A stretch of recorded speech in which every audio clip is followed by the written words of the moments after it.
সম্মানিত মুসল্লিয়ানে কেরাম, আজকে আপনারা আমার দিকে খুবই মনোযোগ দিবেন। কোরবানির আগে কোরবানির শিক্ষাটা কি, মর্মটা কি, তাৎপর্যটা কি, সেটা আপনাদেরকে আজকে বুঝাইয়াই ছাড়তে হবে। কারণ ওইটা না বুঝে কোরবানি করার কোনো মানে হয় না। আসলে কোরবানিটা কি জন্য, এটা আমাদেরকে আজকে বুঝতেই হবে।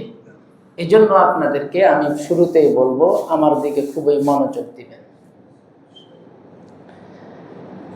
কোরবানির আমরা যে কোরবানি আগামী 10 তারিখ করব, এই কোরবানির ইতিহাসের সূচনাটা হয়েছিল হযরতে ইব্রাহিম আলাইহিস সালাম এবং হযরতে ইসমাঈল আলাইহিস সালাম থেকে।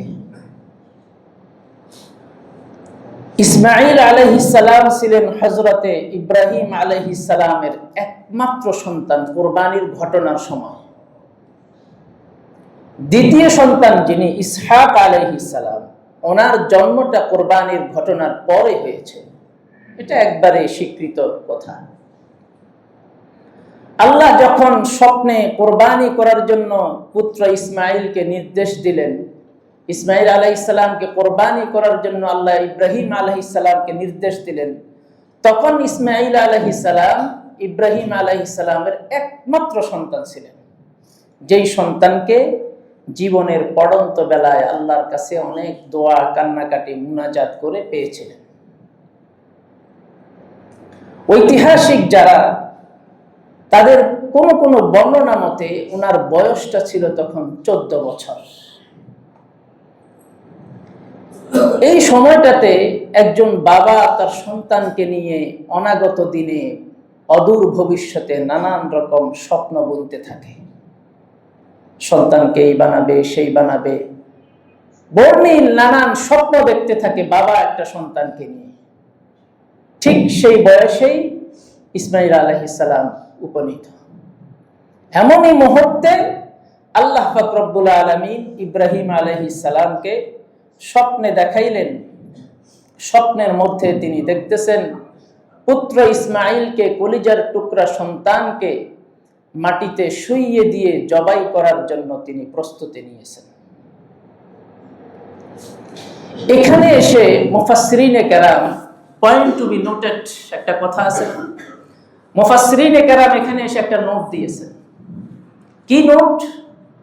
সেই নোটটা হলো যে আল্লাহ তো ইব্রাহিম আলাইহিস সালামকে সরাসরি বলতে পারতেন, তোমার ছেলে ইসমাঈলকে কোরবানি করো আমার জন্য। আল্লাহ সরাসরি হুকুম না দিয়ে, ডাইরেক্ট হুকুম না দিয়ে স্বপ্নে দেখাইলেন কেন?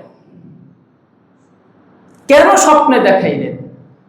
এই স্বপ্ন দেখানোর যত রহস্য আছে, তাৎপর্য আছে, সিগনিফিকেন্স আছে, এর মধ্যে একটা অন্যতম রহস্য হলো,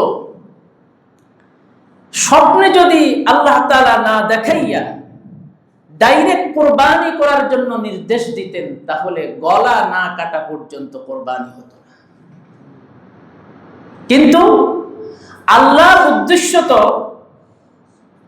ইব্রাহিম আলাইহিস সালামের কলিজার টুকরা সন্তানকে গলা কাটা উদ্দেশ্য ছিল না, বরং আল্লাহ পাক রব্বুল আলামিনের উদ্দেশ্য ছিল যে হযরতে ইব্রাহিম আলাইহিস সালাম, ইব্রাহিম আলাইহিস সালামকেও আমি বানিয়েছি।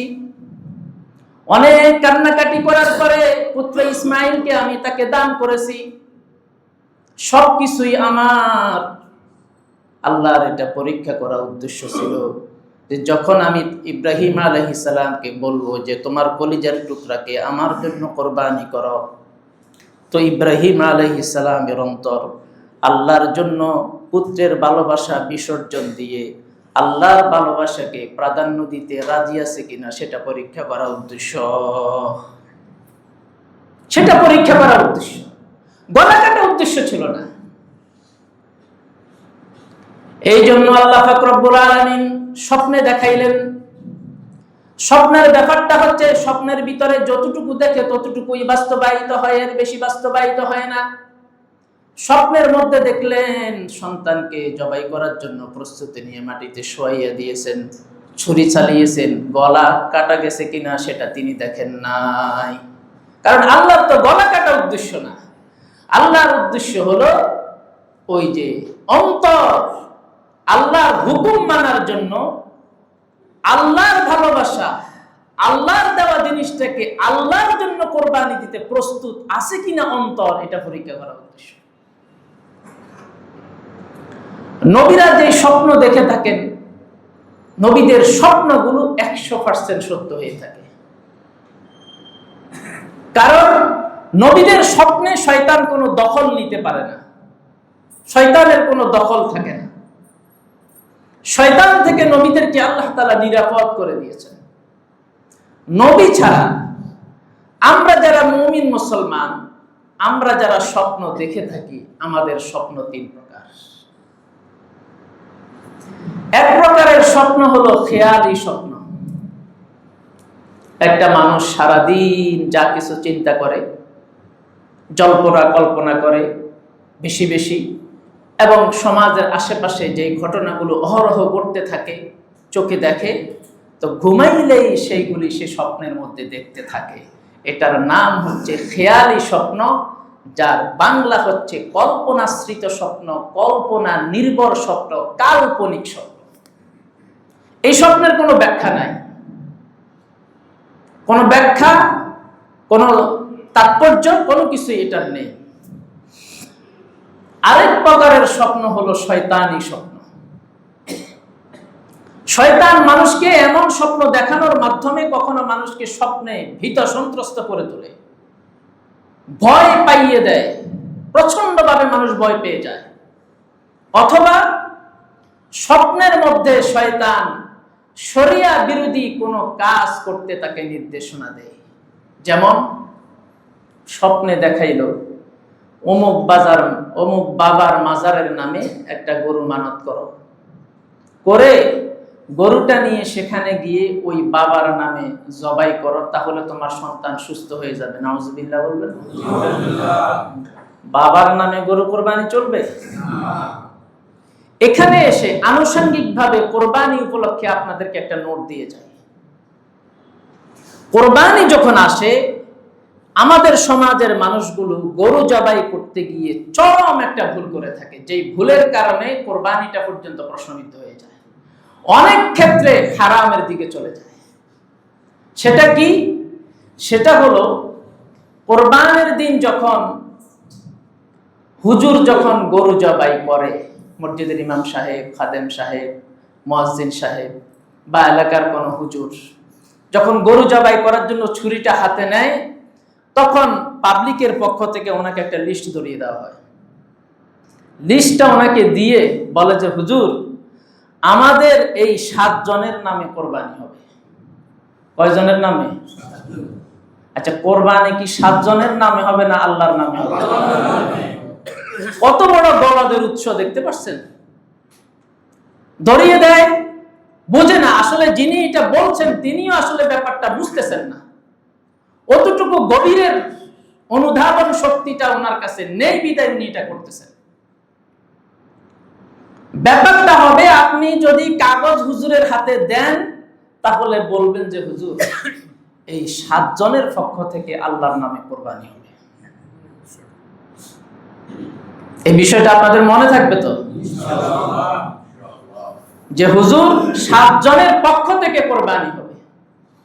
ক্বালা রাসূলুল্লাহ সাল্লাল্লাহু আলাইহি ওয়াসাল্লাম, আল্লাহর নবী বলেন, মান যাবাহা লিগাইরিল্লাহ মান লা'নাহুল্লাহু ফাকাদ যাবাহা লিগাইরিল্লাহ।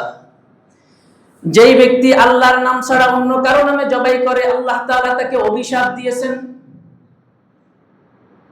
আল্লাহর নাম ছাড়া অন্য কারো নামে যদি জবাই হয়ে যায়, তাহলে সেই পশুটার গোশত খাওয়াটাও হারাম হয়ে যায়। এজন্য এই ভুল আমরা করব না। আল্লাহ তাআলা আমাদের সকলকে এটা মনে রাখার তৌফিক দান করেন। আমিন। আর জবাই করতে গিয়ে এখানে আনুষঙ্গিকভাবে আরো দুটো কথা বলে দেই। নিজের পশুটা নিজে জবাই করা উত্তম। এখন কোন কারণে জবের শরিয়া পদ্ধতি, জবাই করার যে নীতিমালা আছে, কয়েকটা গুরুত্বপূর্ণ নীতিমালা আছে, এবং পদ্ধতিটা, দোয়াটা সুন্দর করে পড়ার ব্যাপারগুলা যদি আপনার ভালো করে রপ্ত না থাকে, আয়ত্তে না থাকে, তাহলে তো অবশ্যই আপনি অন্যের সাহায্য নেবেন, তাই না? অন্যের সাহায্য নিতে গিয়ে যাকে দিয়ে জবাই করবেন তার একটা পারিশ্রমিকের ব্যাপার স্যাপার এখানে এসে যায়। তাকে পারিশ্রমিক কি দিতে হবে নাকি দিতে হবে না? তো এই ব্যাপারটাতে এসে মাসআলাটা হচ্ছে যে তাকে পারিশ্রমিক দেওয়াটাই উত্তম।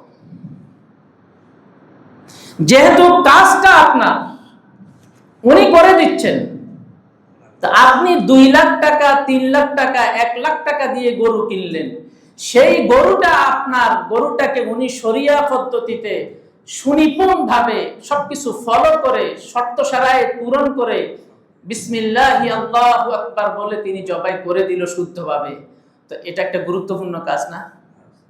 তা আপনি যদি 2 লাখ টাকার গরু কিনতে পারেন, তো এখানে ওনাকে একটা সম্মানজনক হাদিয়া দিলে অসুবিধাটা কোথায়? আমি আবার এই জন্য এটা বলছি না যে আমি গরু জবাই করি, আমার জীবনে আমি কখনো গরু জবাই করি নাই। যত 2 জায়গায় কতিবগিরি করছি, কোন জায়গায় আমি গরু জবাই করি নাই। কিন্তু ব্যাপারটা মানুষকে ক্লিয়ার করে দেওয়া যে যেহেতু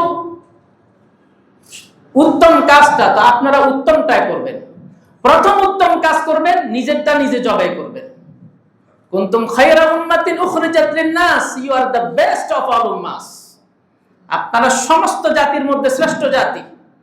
তা আপনি সবচেয়ে ভালো মানুষ, সবচেয়ে ভালো কাজটা আপনি করবেন, সেটা হলো আপনার গরুটা আপনি জবাই করবেন।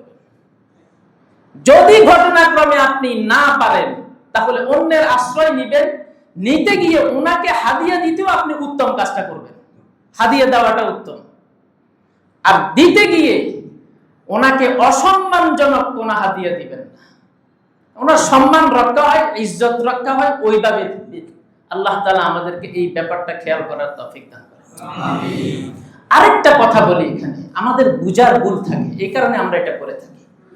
কবি নজরুলের একটা ঈদের গজল আছে না, ওমান রমজানের, কি গজলটা না পুরাটা, ওই ওমান রমজানের ওই রোজার শেষে এলো খুশির ঈদ, আপনাকে তুই বিলিয়ে দে আসমানি তাকিদ।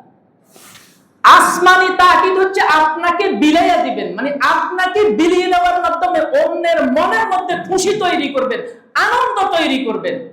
এখন যেই লোকটা আপনার গরু জবাই করলো, তাকে যদি আপনি 30 টাকা 50 টাকা ধরাইয়া দেন, তো তার মন কি খুশি হবে না অখুশি হবে? এই জায়গাটা আপনারা খেয়াল করবেন। কবি নজরুল কি বলেছেন? আপনাকে তুই বিলিয়ে দে আসমানি তাকিদ। তাকিদ মানে নির্দেশ। আসমানের নির্দেশ হচ্ছে আজকের দিনটাতে তোমার খুশিটাকে বিসর্জন দিয়ে তুমি পাড়া প্রতিবেশী, বন্ধু বান্ধব, ভাই ব্রাদার, সবাইকে তুমি খুশি করবা। এটা আসমানি তাকিদ। কবিতাটার ভাবার্থটা বুঝতে হবে আমাদেরকে। আল্লাহ তাআলা আমাদেরকে এই কথাগুলো মনে রাখার তৌফিক দান আমিন। তো কখনো শয়তান স্বপ্নে দেখায় যে তুমি শরিয়া বিরোধী কোন একটা কাজের জন্য নির্দেশনা দিয়ে থাকে, এটার নাম শয়তানি স্বপ্ন। এই শয়তানি স্বপ্ন এটা যখন হবে, আমরা যখন দেখব, এটা তো কোনোভাবেই বাস্তবায়ন করা যাবে না। 3 নম্বর স্বপ্ন যেটা, সেটা হলো রহমানি স্বপ্ন, আল্লাহ তাআলার পক্ষ থেকে দেখানো স্বপ্ন। এই স্বপ্নটাকে বুখারী শরীফের 699 নম্বর হাদিসে এটাকে রুইয়া সালেহা বলা হয়েছে।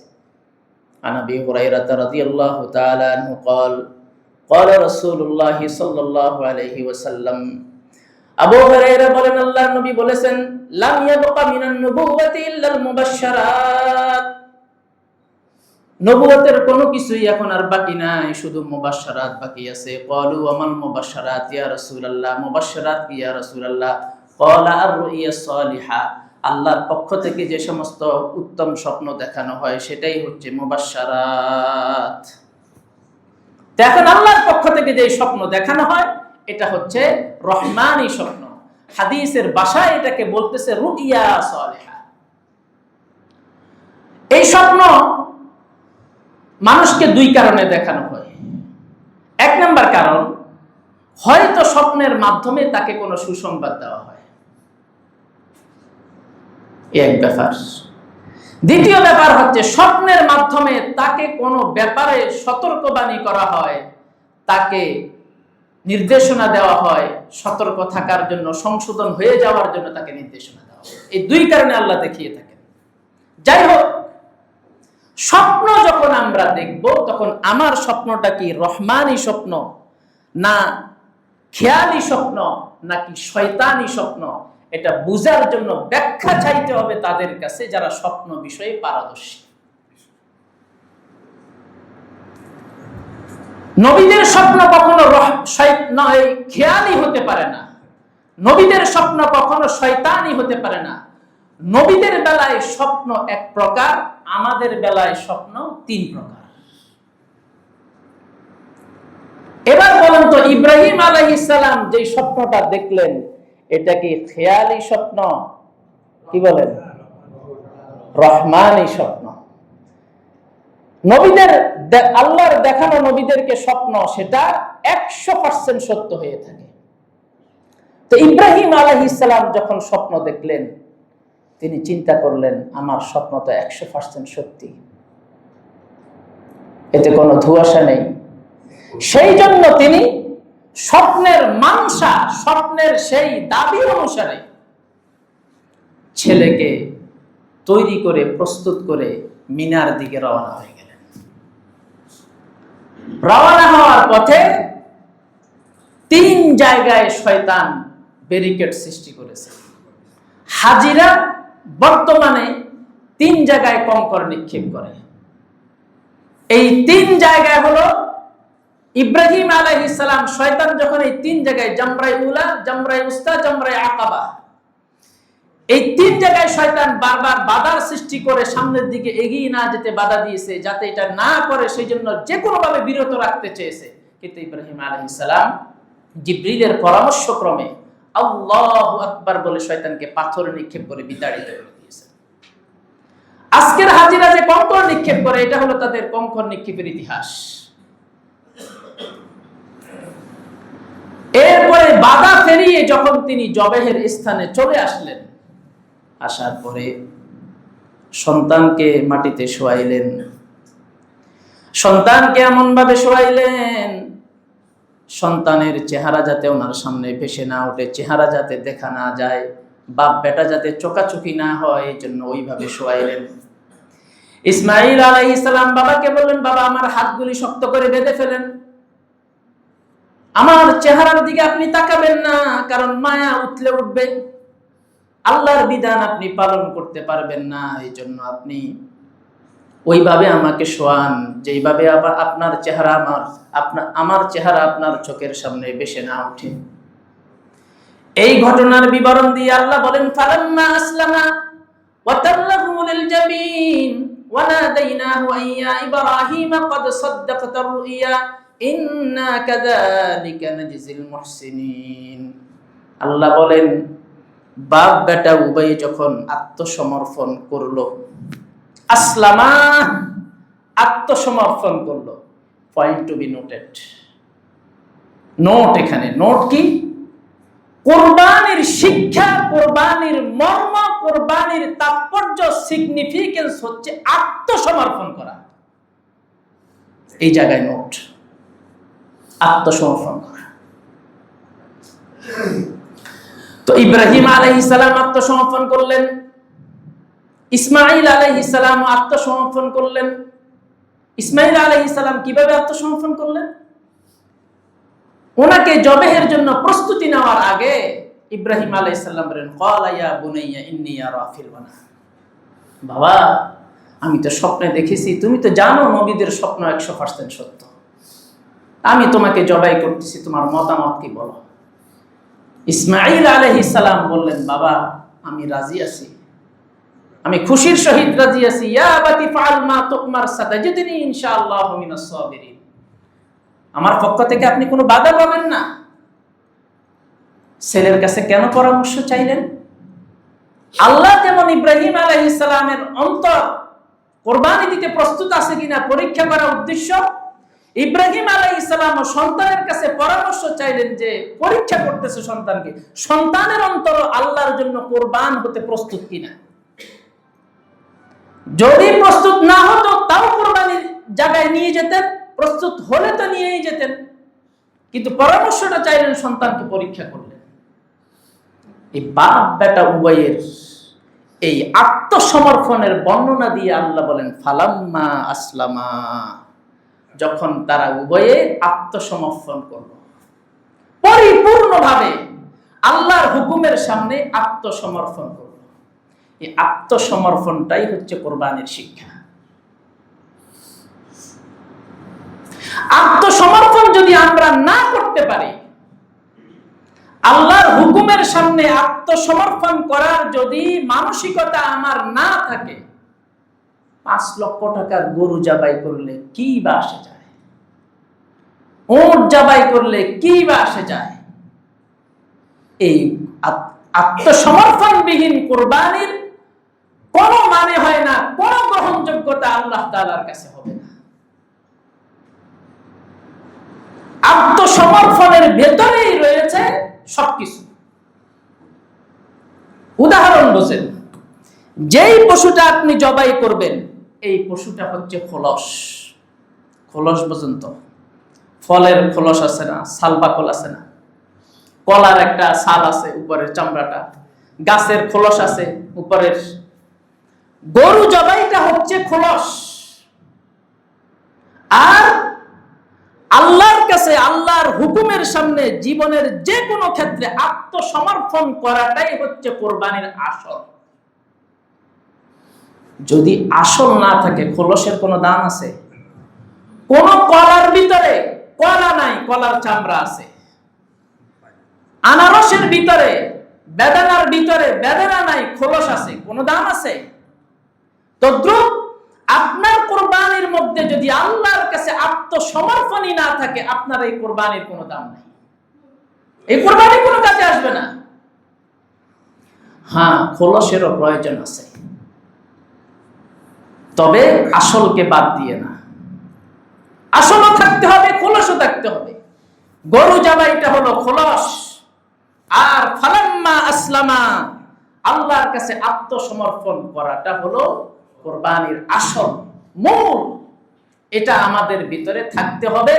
এটা কোরবানির শিক্ষা, এটা কোরবানির তাৎপর্য, এটা হচ্ছে সিগনিফিকেন্স। বলেছিলাম যে এটা আপনাদেরকে বুঝাবো, এটা আমাদেরকে বুঝতেই হবে।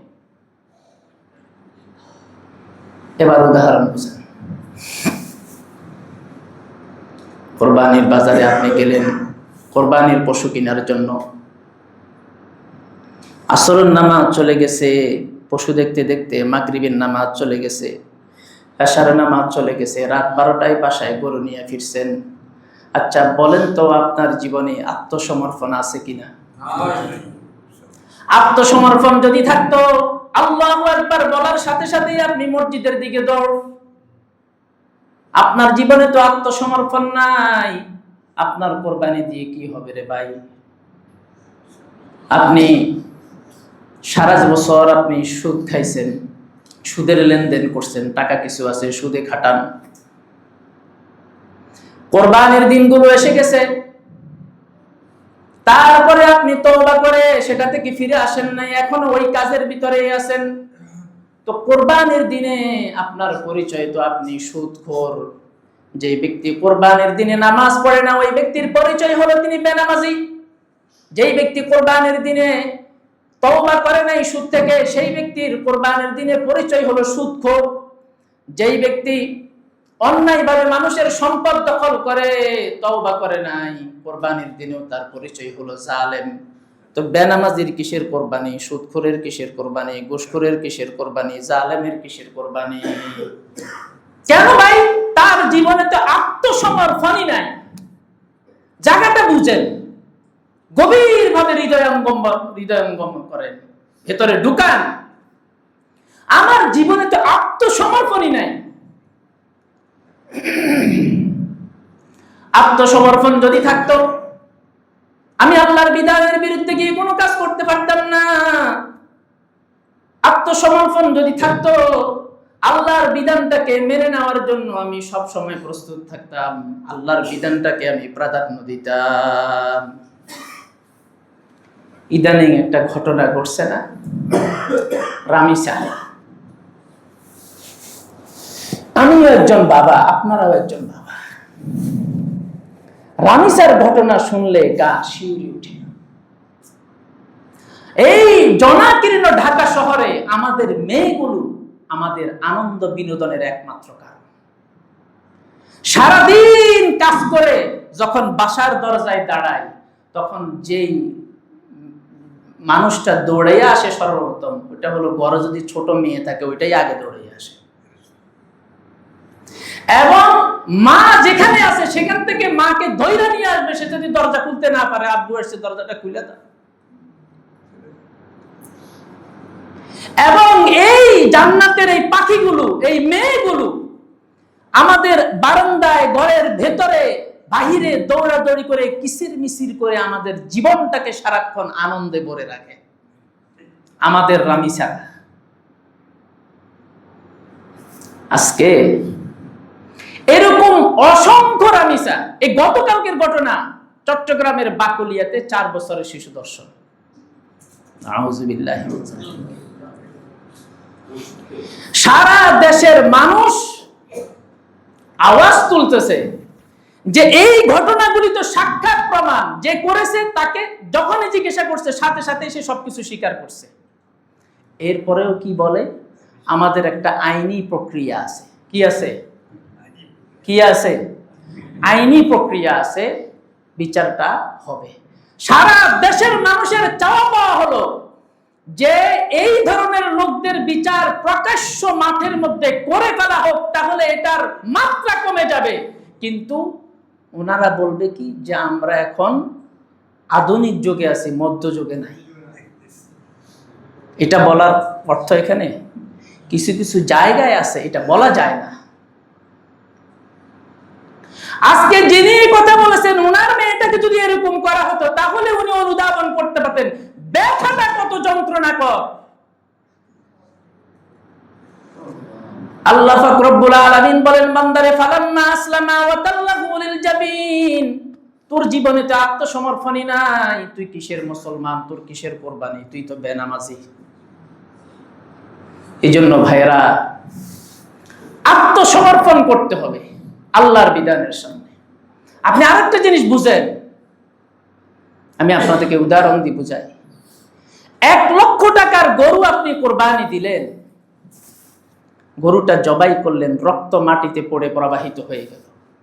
গোশত ভাগ করে আপনি নিয়ে গেলেন, কিছু আত্মীয় স্বজন, কিছু আপনার ফ্রিজে, কিছু পাতিলে, কিছু আপনার পেটে। আল্লাহর জন্য কি রাখলেন? ব্যাপারটা বুঝেন এখানে, আল্লাহর জন্য আপনি কি রাখলেন? আরো বলি, মসজিদে এসেছেন 100 টাকা নিয়ে, মসজিদ ফান্ডে বাক্স এসেছে, দানের বাক্স, 100 টাকা দিয়ে দিলেন। আপনার পকেটে এখন কিন্তু 100 টাকা নেই, আল্লাহর জন্য দিয়ে দিচ্ছেন।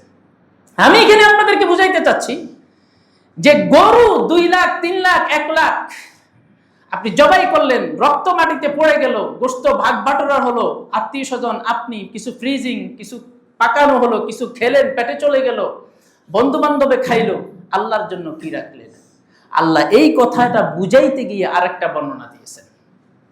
এটাকে আরেকটু ভিন্ন ভাবে কোরবানির শিক্ষাটা আল্লাহ বুঝাইতেছেন। কি? লা ইয়ানালাল্লাহু লুহুমুহা ওয়ালা দিমাউহা ওয়ালাকিন ইয়ানালুহুত তাকওয়া মিনকুম।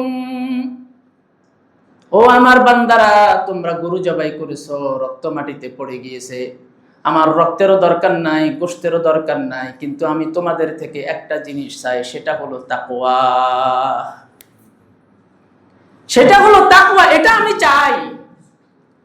গোশত আমার কোনো প্রয়োজন নাই, রক্ত আমার কোনো প্রয়োজন নাই, এগুলি তোমরাই খাবে, কিন্তু কোরবানির মাধ্যমে আমি তোমার থেকে যেটা চাই সেটা হলো এই কোরবানি করার মধ্য দিয়ে তুমি তোমার মনের যে একটা পশু আছে, এই পশুর গলায় ছুরি ছালাইয়া দিয়া তুমি তাকওয়া অর্জন করবা। এটা আমি চাই, এটা কোরবানির শিক্ষা। দিস ইজ সিগনিফিক্যান্স, তাৎপর্য। এটা আমাদেরকে হৃদয়ের মধ্যে নিতে হবে। এখন কোরবানি করার আগে এই যে কথাগুলো বললাম, কোরবানির মানে হচ্ছে আল্লাহর হুকুমের সামনে আত্মসমর্পণ করা, কোরবানির মানে হচ্ছে আল্লাহর বিধান অনুযায়ী চলা, কোরবানির মানে হচ্ছে আল্লাহ যখন যা করতে বলে তখন তা করা। কোরবানির মানেই হলো যে আল্লাহর মতই মত, আমার মত কোনো মত না। আল্লাহর পথই হলো পথ, আমার পথ কোনো পথ না। আল্লাহর ইচ্ছাই হলো ইচ্ছা, আমি সব সময় আল্লাহর ইচ্ছায় আমাকে চলতে হবে।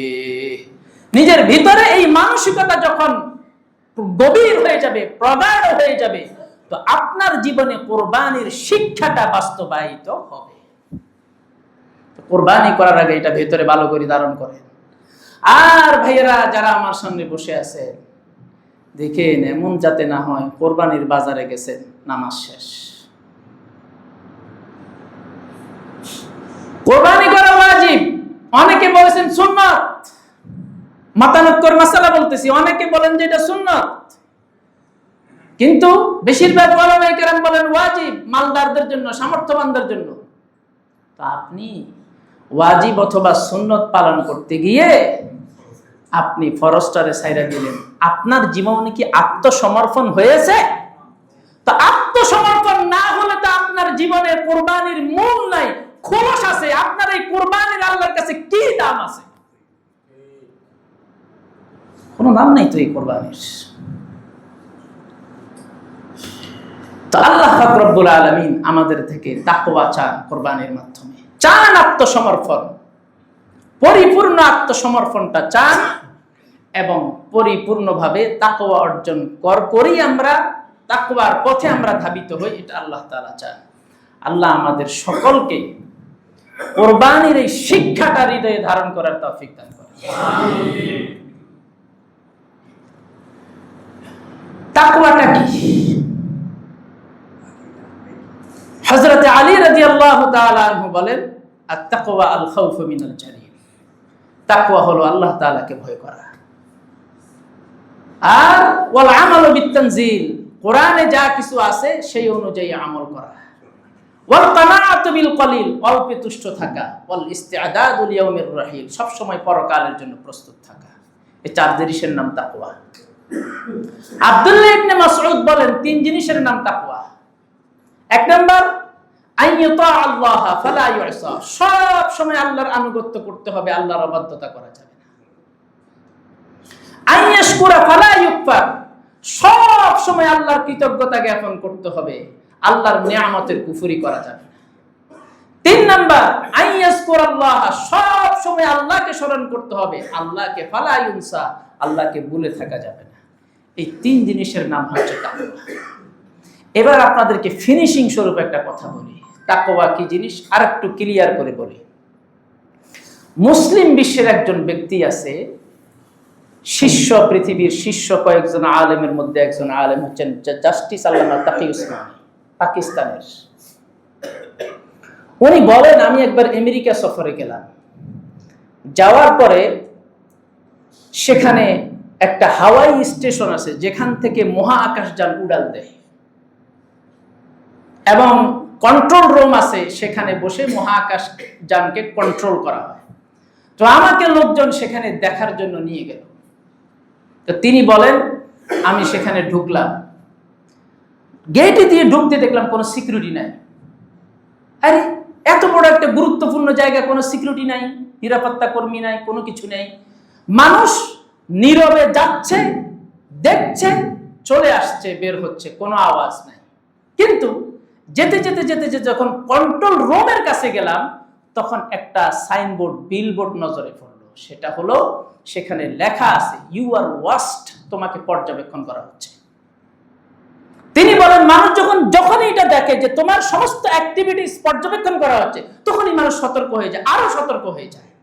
এমনিতে কোনো নিরাপত্তা করবি না।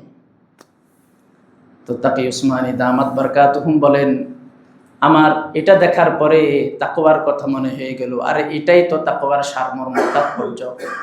আল্লাহ পাক রব্বুল আলামিন বলেন, ওয়াল্লাহু বাসীরুম বিমা তা'মালুন, তোমরা সার্বক্ষণিক সকাল থেকে সন্ধ্যা, সন্ধ্যা থেকে সুবহ সাদিক পর্যন্ত যা কিছু করতেছো, সব কিছু আল্লাহর নজরের মধ্যে আছে। এই জিনিসটা যদি হৃদয়ের ভিতরে আমাদের ধারণ হয়ে যায়, তো তো আমার তাকওয়া অর্জন হয়ে যাবে। আল্লাহ পাক রব্বুল আলামিন আমাদের সকলকে কোরবানির শিক্ষা, কোরবানির মর্ম হৃদয়ে ধারণ করার তৌফিক দান করুন। আর তাকওয়া আমাদের অন্তরে অর্জন করার তৌফিক দান করুন। এই দুটো জিনিস হৃদয়ে অবশ্যই ধারণ করে কোরবানির পশুর গলায় ছুরি চালাবেন। আর কোরবানির করতে গিয়ে আমাদের দেশে কিছু ভুল প্রয়োগ আছে। কি ভুল প্রয়োগ?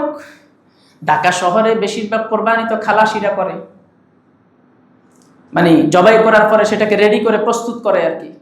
প্রস্তুত করতে গিয়ে তারা একটা পশুত্বমূলক আচরণ করে এই কোরবানির দিনে। সেটা কি? পশুগুলাকে তারা যান এখনো পরিপূর্ণভাবে যায় নাই, তারা বিভিন্ন গিরায় গিরায় খোঁজ দেওয়া শুরু করে। আল্লাহর হাবিব বলেছেন, ওয়াইজা যাবাহতুম ফাআহসিনুজ যিবাহা, যখন তোমরা পশু জবাই করবে তখন একটা ধারালো অস্ত্র দিয়ে জবাই করবে, ভালোভাবে জবাই করবে, যাতে করে মুহূর্তের ভিতরে প্রাণ শেষ হয়ে যায়, ওই পশুটা যাতে কোনোভাবেই কষ্ট না পায়। তো যারা কোরবানি দাতা আছেন তারা বিশেষভাবে এটা খেয়াল করবে। দেখেন, আপনার এই কোরবানির পশুটাকে কোরবানির দিনে এটাকে আর পশু মনে করিয়েন, এটা কিন্তু অনেক দামি জিনিস। বলে কিভাবে দামি জিনিস? আল্লাহর রাসূল বলতেছে রক্তটা মাটিতে পড়ার সাথে সাথেই আল্লাহর কাছে কবুল হয়ে যায়। এই গরুর গায়ে যতগুলো পশম আছে সবগুলি পশমের পরিমাণ সওয়াব আল্লাহ আপনাকে দান করবে। তো কত কোটি টাকা খরচ করলে এরকম সওয়াব আপনি পাবেন? এই পশুটা আপনার কাছে একটা সোনার হরিণের মতো। আমাদের মায়েরা ছোটবেলায় বলতো সোনার বদনা, সোনার থালা, ওই যে বিভিন্ন পুকুরে পাওয়া যেত। এটা তো অনেক দামি একটা জিনিস। এটা ওই যে সেই কোরবানির বাহিরের বাজারের সেই গরু না। এটার মাধ্যমে আল্লাহ আপনার জীবনের সমস্ত গুনাহ মাফ করে দিবেন, হাদিস। আর আপনার মেহমানদারির ব্যবস্থা করবেন। এই পশুটাকে আপনারা কোনোভাবেই কষ্ট দিবেন না, এটা খেয়াল রাখবেন, কাল যাতে কেউ পশুটাকে কষ্ট না দেয়। এবং এক পশুর সামনে আরেক পশুকে জবাই করবেন না। এতে করে সে একটা মনের ভিতরে, সেও তো প্রাণী, সে তো অনেক কিছু বুঝে, কথা বলতে পারে না, এতটুকু পার্থক্য। এবং জবাইয়ের স্থানে তাকে এমন ভাবে টেনে হিচড়ে নিয়ে যাবেন না যাতে সে একটা কিছুই না, তাকে কোনো কিছুই মনে করা হচ্ছে না। ওইভাবে তাকে নির্দয়ভাবে টেনে হিচড়ে নিয়ে যাবেন না। এই সমস্ত কাজগুলি করা থেকে বিরত থাকবেন। গোশতের ব্যাপারে একটা কথা আছে, গোশত 3 ভাগ করলে কোরবানি হবে না। এটা কি সত্যি? হ্যাঁ, 3 ভাগ না করলে কোরবানি হবে না, এটা কি সত্যি? এই ধারণা কি আপনারা লালন করেন? কোরবানির গোশত, কোরবানি যখন সহি শুদ্ধভাবে হয়ে যাবে, হালাল টাকায় হয়ে যাবে, ওই গোশতটার সম্পূর্ণ মালিকানা আপনার। হ্যাঁ, ফুকাহায়ে কেরাম যারা ইসলামী আইনবিদ, ওনারা মানবিক দৃষ্টিকোণ থেকে বলেছেন এটা মুস্তাহাব 3 ভাগ করা। মানবিক দৃষ্টিকোণ, যেহেতু ঈদের মূল উদ্দেশ্যই হলো কি? ঈদের উদ্দেশ্যই হলো সবার ঘরে ঘরে আনন্দ পৌঁছে দেওয়া। ওই যে আসমানি তাকিদ কবি নজরুলের। এই জন্য পাড়া প্রতিবেশীর মধ্যে যারা গরিব আছে তাদেরকে একটা অংশ দেওয়া, আত্মীয় স্বজনকে দেওয়া, নিজে কিছু রেখে দেওয়া। কেউ যদি পুরো বস্তুটা নিজের জন্য রেখে দেয়, তার ফ্যামিলি বড় হওয়ার কারণে, মানুষজন বেশি হওয়ার কারণে, তো কোরবানির কোনো অসুবিধা নেই, কোরবানির কোনো কি হবে না, সমস্যা হবে না। আল্লাহ পাক রব্বুল আলামিন সহিভাবে, বিশুদ্ধভাবে আমাদেরকে আমাদের কোরবানিটা সম্পাদন করার তৌফিক দান করেন। আর পশু কেনার সময় যে বিষয়গুলো খেয়াল করবেন সেটা হলো, সবচাইতে সুন্দর পশুটাই আপনি কেনার জন্য চেষ্টা করবেন। সুস্থ সবল, কোন রকম ত্রুটিবিহীন, ত্রুটিযুক্ত পশু কিনবেন না কোনোভাবে। বাজারে কোনো পশুর অভাব নাই, অসংখ্য অগণিত পশু। কেমন? এজন্য সবসময় এই বিষয়গুলো খেয়াল রাখবেন। এবং বয়সের ব্যাপারটাতেও খেয়াল রাখবেন। অনেক সময় ব্যাপারীরা চালাকি করে একটা গরুর এখনো 2 বছর হয় নাই চালাইয়া দেয়। আমাদের সমাজে অনেক মুরব্বী আছে, অনেক অভিজ্ঞ ব্যক্তি আছে, গরুরে এমনি হা করে দেখলেই বুঝতে পারে যে এটা কি 2 বছর হয়েছে কি হয় না। প্রয়োজনে যারা অভিজ্ঞ তাদের আশ্রয় নেবেন, তারপরেও এই বিষয়গুলো যাচাই বাছাই করে ছাড়বেন। বয়স গরুর ক্ষেত্রে পূর্ণ 2 বছর, কথা বলছেন, ওই যে দাঁত দাঁড়ায় সেটা কি করা যায়, বোঝা যায়। আর ইদানিং যারা ফার্মে গরু পালে তারা কিন্তু 1.5 বছরের গরু কিনে 2 বছরের মতো করে ফেলে দেখতে। এই জন্য এই ব্যাপারটা একটু তদন্ত, একটু যাচাই বাছাইয়ের প্রয়োজন আছে, এটা খেয়াল করবেন। আল্লাহ পাক রব্বুল আলামিন আমাদের কুরবানিকে কবুল ও মঞ্জুর করেন। আমিন। ওয়া আখির দাওয়ানা আলহামদুলিল্লাহি রাব্বিল আলামিন।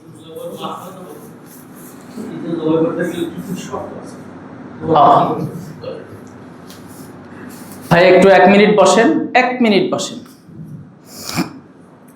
জবাই করার জন্য প্রথম শর্ত হচ্ছে একজন ব্যক্তি মুসলিম হতে হবে।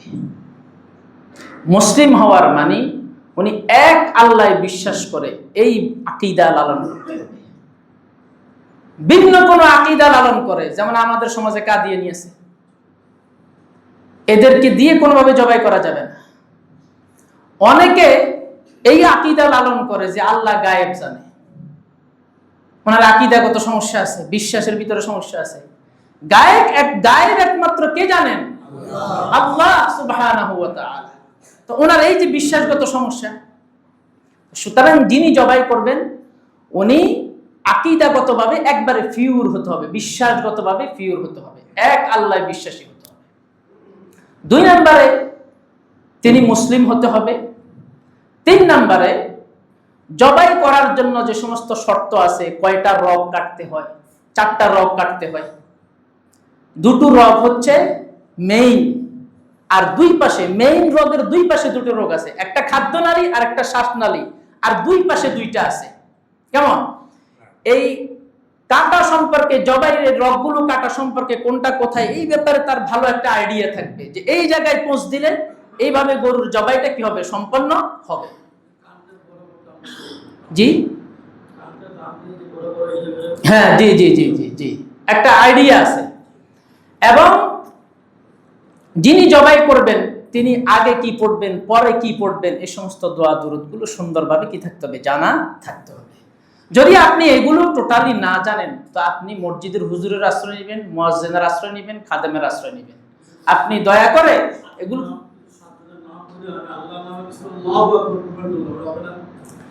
এটা বলবেন যে 7 জনের পক্ষ থেকে আল্লাহর নামে, যে এই 7 জনের পক্ষ থেকে আল্লাহ তাআলার নামে কুরবানি করা হচ্ছে, বিসমিল্লাহি আল্লাহ।